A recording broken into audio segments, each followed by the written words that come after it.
everyone, and welcome back to my channel. So I decided that for 2023 I was going to throw myself a challenge, and the challenge would be to draw every day. I have this wonderful book that's really a guide on drawing everyday items that are around you, and so I had this mug from Art and Olive I really love, and I decided I was going to sketch it for my day one of sketching every day for a whole year. Well, things didn't quite go to plan. First of all, as a working mom, I just don't have the time to draw something every day with the amount of attention that I want. So I'm actually decided to change it to drawing something every week. And that's something that I wanted to share with you all. And then I also worked really hard on drawing what I saw. And unfortunately for me, again, that didn't work out so well. The mug that I am drawing is actually quite low and wide, and somehow between the moment that I was looking at it and sketching it and the moment that I painted it, it just did not work out. I also, for some reason, as I was doing this, forgot everything I knew about watercolor technique, which is, start with color on one side and flood it. Use your masking tape when needed to do some light colors in any case. And then I went into some really dark marker colors. And anyways, I was not happy with the results of my final work. Really did no justice to my favorite deep light colors here. Yeah.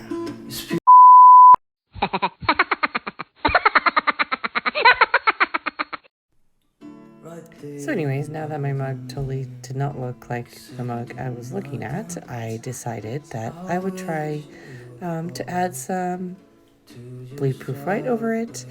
And then I was like, you know what? Why not just do some gouache? Let's go ahead and cover it up. I go with the general shape and start over. Okay, so I'm not proficient in gouache, but I did, end up with something that I thought was okay. But again, I was disappointed with the shape of it.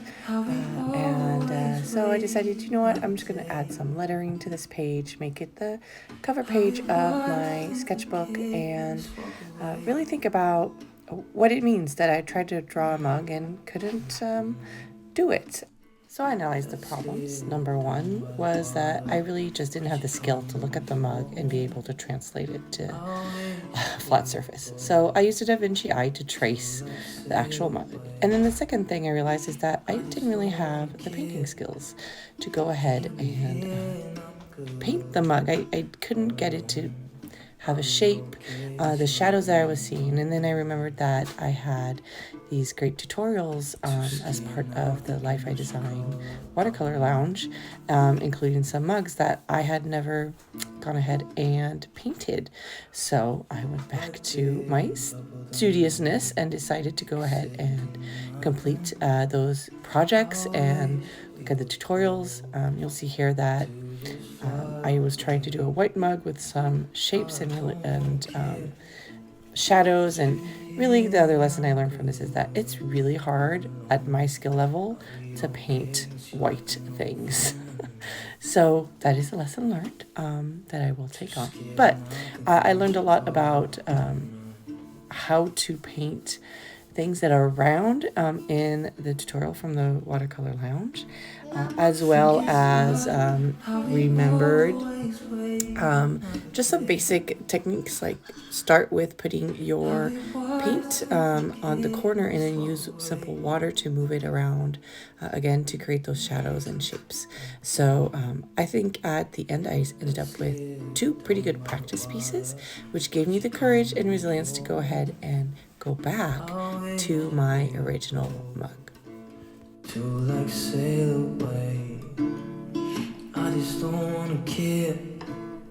Can you be here? Not good. Alone, I'll be okay. Miss you like an old friend. Too scared now, thinking I should call up on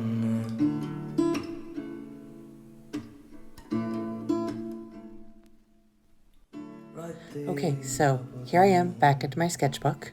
I did another practice piece you can see here on the left. And the first thing I did is to, instead of fighting with the white spots on my mug, I just went ahead and put some drawing gum or what is it called? I'm going to pull it up right now. Yeah, it's just drawing gum, which allows you to flood the page without actually getting paint on the areas that you've added the drawing gum to.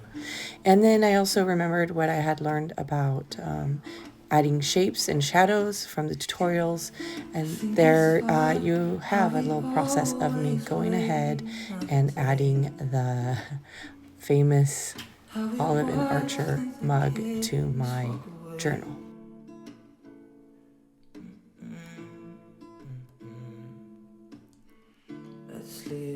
So there you have it. Moral of the story is please don't give up and try again, and just go back to the lesson that you're missing if you need to.